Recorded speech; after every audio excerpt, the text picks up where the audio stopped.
A.K. Patrick, and welcome to Grow Daddy TV Studios. You are here. You've made it. You've made it to Season 6, Episode 5, Day 29 of this grow since we put these babies into the ground. So, we're just starting to kick it off because we just did an up pot on our girls this week. Hey, before I go any further, hey, can you guys like, subscribe, share, watch the video to the end, do all, what else did I miss? The notification. Yeah, hit the notification button. Do those things right in the beginning of the video. That way you can just go on about your business for the rest of the day, okay? And moving on, I will tell you what I did in the tent this week. It's very simple. I did an up pot on the girls this week. And if you remember, Daisy here on the end here is about 5 days behind these three girls. And let me tell you what, they're all doing really good. I watered them a couple days ago for the first time after the up pot. We'll talk about that a little later on. The one thing I want to do is tell you guys, we are officially in veg. These three girls have been in veg for a little over a week. Daisy's been in veg for a few days, so we're going to call it the first week of veg. Everybody's in veg this week. Everybody's in veg this week. We're going to call it the first week of veg. And we don't worry too much. We don't like to get strapped with numbers on veg. A lot of people do. This is my fourth week in veg and I'm flowering already. They're just all hungry to go into flower. We're not in a race. You're not in a race. Absolutely not. Although, I'll tell you what, from looking at our last video and looking at these girls are growing quite rapidly. And I will say they're probably doing so well for a couple different reasons. One of the biggest reasons I think is we're keeping our VPD. Is it? Yeah, VPD. We're keeping our VPD right where it needs to be, as well as we're keeping our temperatures between 75 and 80, which I think are perfect growing temperatures. So I think that's why they're doing so well. They've had a really nice little life. But we wanted to really get into the soil recipe because when you up potted. Yeah, I think we're gonna throw some B-roll up here, right? You can kind of see it going. Hey, I got some up potting videos. I don't know. I'm always still doing things a little differently every time to see what works better and what doesn't work and what does work. So bear with me. You kind of tweaked your recipe up this time. I tweaked my recipe a little bit differently, as well as, I don't know, if you I think less perlite and you added kobashi. Well, you remember everything. Yeah, I did. I used a little less perlite. I'm pretty happy with the perlite mixture I used. About 10% perlite in the mixture, which was 2 liters. Remember, I'm using 6 gallons. So I used 2 liters of perlite. I used a cup and a half of bokashi that I mixed in the soil, as well as 18 tablespoons, which is 3 tablespoons per gallon of 444 Gaia Green. I mixed that in the soil. And of course, I probably, I was thinking that maybe I should have went a little heavier, but I only went with 1 cup of worm castings per gallon of soil. You were saying you might have wanted more. Wouldn't have hurt, right? Because they just love the nitrogen, and at this stage they could have only benefited from more worm castings. But I did only put 1 cup per gallon, which was 6 cups, and I think that was the whole mixture, right? Well, we'll put the recipe up on the overlay, and meanwhile, you want to take a really good close look at the girls in the weed porn segment? Yeah, why don't we? And we'll put them where they like to be. It don't matter what their names are. They all like to be on the on the turntable. They all like to be on the turntable for some reason. So let's take a closer look at our girls in some weed porn. So let's take a look. Come on. Welcome to our weed porn segment. And this is where we take a really good close look at all the girls. And let me just I know you guys aren't as familiar with them yet. They're kind of newborns. This is Daisy over here on the end, which is our Bruce Banner, number 3. And her Poppy is our Super Skunk right here. And we have Lily, which is our Mango Merengue. And then we have Rosy, which is our Strawberry Banana cheese. Yeah. And one more thing. Check out the height. Everybody's about the same height. Even Daisy here is pretty close to the height. For some reason, Poppy, our Super Skunk, is so much taller. Well, I'll tell you what. Let's take a look at all the girls, and let's start with Daisy and take a closer look. Come on. All right, this is Daisy. Daisy's our Bruce Banner, number 3, and she's looking pretty good. Yeah, she looks very healthy. Nothing wrong with her, and she's growing like a beast. She's only a few weeks old from seed, and look at her. She's just beautiful. I've already grown out a Bruce Banner before, so I'm well aware that her terps are wonderful, And I'm looking forward to have some of her to smoke. She was so darn good. And I got her from Farmers Lab Seeds in Vancouver. That is the breed. I guess that would be the breeder, and just great genetics. Everything I've gotten from them has been good genetics. This is Poppy. This is our super skunk from Quebec Seeds, and I think I got her from True North. Is the seed bank I got her from. She's really stretching. She's twice as tall as the rest of the girls in here. And if you look at the soil, she's got, can you see the mycorrhizae in the soil? Look at that. See that? That's mycorrhizae. I don't know why I've got that. I don't know, maybe because I sprinkled a little bit on there by mistake when I up-potted. But it's kind of cool, it's growing. Anyways, this is the super skunk. She got a little yellow. She's starting to get her color back after the up-pot. She kind of ran out of new. She's really asking for a lot.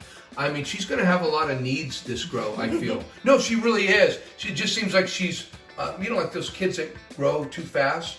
This is what she's doing. She's kind of growing too fast. And she took all the nutrients out of the solo cup. And yeah, she kind of ran out and freaked out. Now she's getting better again. She's looking greener today. And she was looking kind of yellowish yesterday. This is Lily, our mango merengue from Quebec, or no, not from Quebec Seeds, excuse me, from Canuk Seeds. And if I'm going to tell you, look at all the leaves kind of curling on her. I mean, I don't know. This morning, I don't know. That's the best way to put it. I'm just being honest with you guys. These plants have suffered a little bit because of the up-potting, and maybe that's what it is. But I'm just going to let them sit here. I know I'm giving them proper light. I don't know why they're curling like that. This morning, these plants couldn't have looked healthier, and they're all kind of doing the same thing. So could it be an overwatering issue? I don't think so.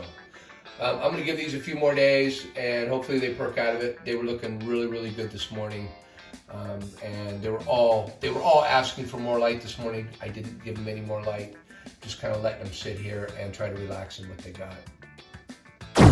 And here's Rosy, and look at her. She's kind of droopy. I don't know. Like I said, I don't know what's going on with these girls. She is the strawberry banana cheese from Canuk Seeds. And she's also doing this little thing. And I know it's not because she's getting too much light. I don't know if it's an overwater or if it's something else. Could be maybe a little bit of up-pot shock. Could be. I don't know. They seem to be doing fine though. This morning they looked great in here. They were all these leaves were praying, and now could it be an overwatering issue? Maybe. I don't think so, but maybe. We'll see in a few days. We're just going to let them be. We're not going to water them anymore, and we'll have to see. Anyways, looking forward to seeing these girls come out of it.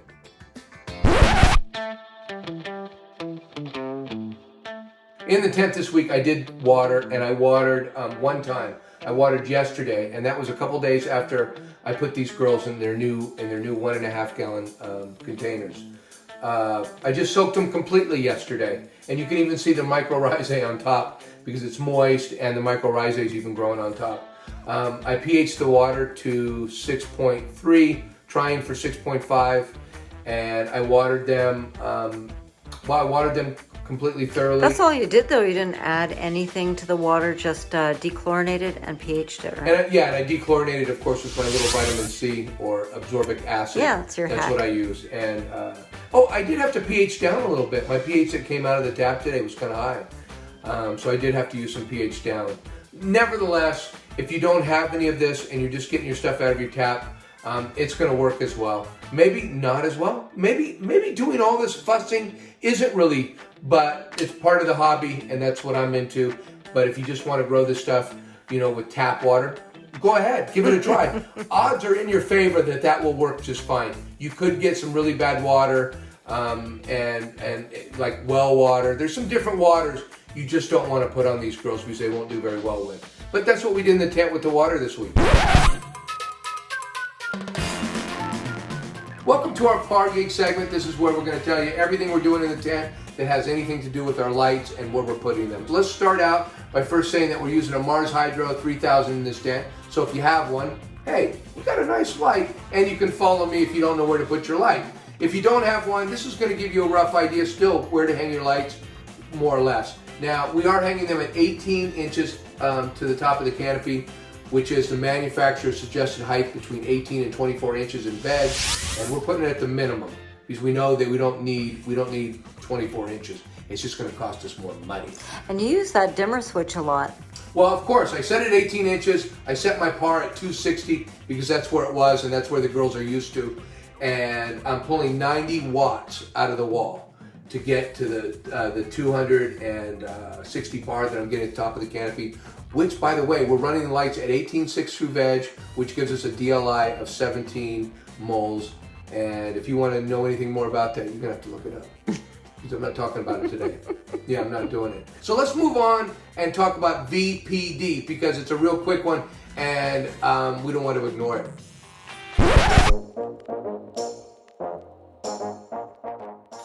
All right, for you environment geeks, we're going to tell you what the VPD is. And for those of you who don't know, VPD is vapor pressure deficit. And it's basically where humidity and temperature come together and your plant really thrives on that mixture of humidity versus Kind of a combination, temperature. It's a combination. Like a sweet spot. Yeah, and there's a chart here for cannabis that'll tell you where the sweet spot is. Well, we like our temperatures between 75 and 80, and if you look at the chart and go down and then over, you know, our sweet spot would be 70 in veg. 70 what? 70% humidity. Relative humidity. Relative humidity. And so that's what we're running in the tent throughout our whole veg, and we have a pretty good way of doing it in our little lung room, as you have it. Everybody's got a different environment, everybody struggles, and I like to see, when I'm looking at videos, I like to see people's struggles, which usually... Want to see our struggle? Don't show the mess. Don't show the mess. Okay, but it's a pretty airtight room that we don't exhaust out of or we don't exhaust into. I would like to almost put some exhaust going into the next room. Just for when it gets too hot, I've got to crack the door and let in cooler air. When I could do that, if I exhausted, just exhaust it to the next room.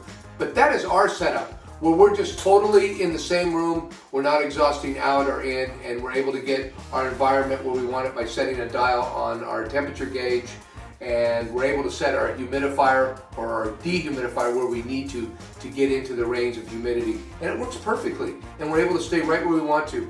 If you guys like what you're seeing and you guys like the content and you're gonna come back, please like, subscribe, and don't forget to hit your notification button and come back and see when we've got something else, you know, because we're gonna throw out extra stuff every once in a while. And if you don't have your notification button hit, you may not even know we did it. And you know what? If you're anything like me, I have FOMO. So yeah, I even have the notification button hit for our videos, so I remember to go check it out. And also share. Love you guys. I'm out. I'm out.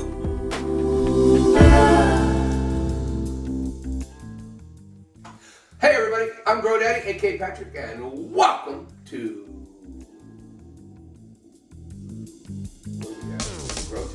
Grow Daddy TV Studios. Hey everybody, welcome to our par-beak segment. I wasn't getting the par and the light on the girls like I thought I was, and looking at my, you know, my,